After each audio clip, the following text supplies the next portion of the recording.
सुट्टी आहे म्हणून पोरांना भजी केलेली आहे कोबीची. त्याला मी ना याचा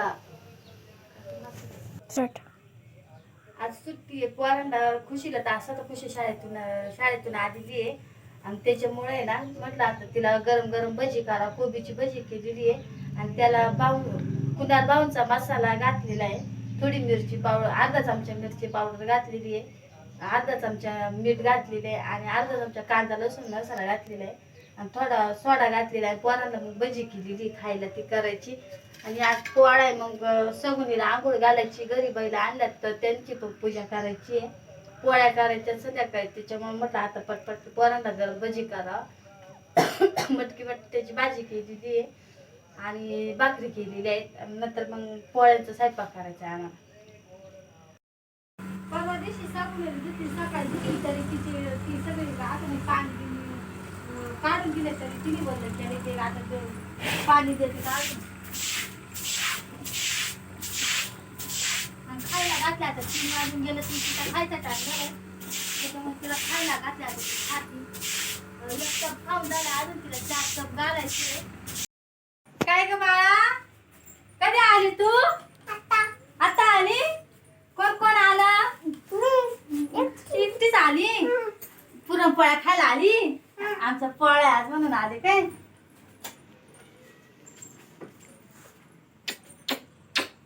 आपण पुरणपोळ्या खाऊ का? जर तुला खाऊ देते मी. त्या दिवशी मंदिरावरून खाऊ आणला होता ना, मग हा खा. मग पोळी झाली का मग पोळी देईल तुला, खा. गुळवणी पोळ्या करायच्यात ना. आता गुळवणी करीते, साराचा मसाला वाढते, मग तुला पोळी करून देईन बरं का खायला. भूक लागली तुला, खाऊ देऊ का? पण तुला खाऊ दे. आज बाई पोळ्या म्हणून डाळ शिजायला लावली. डाळ शिजली. आता मग भात लावते. पीठ मळून झालंय आणि स्टार्ट पुरण. आज बाई पोळ्या म्हणून पोळ्या करायच्या. मग गायला आणि बैलांना पोळीचा निवेद दाखवायचा आहे म्हणून त्यामुळे डाळ शिजलेली. आता मग पोळ्या करायला लागायच्या. जर ना तुला पाणी पाजू का? का लागल हळूहळू बस का. इथं पाणी लागलं घे. सगुनीच्या आता पायावर पाणी घालायचे आणि तिला हळदी कुंकू लावून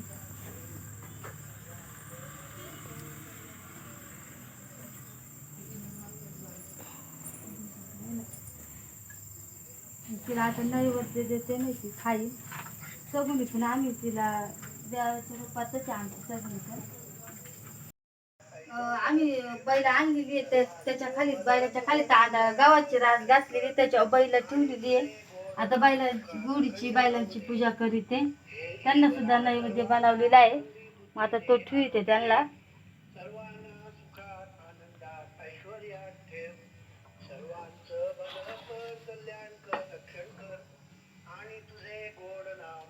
त्यांना आता वळायचे.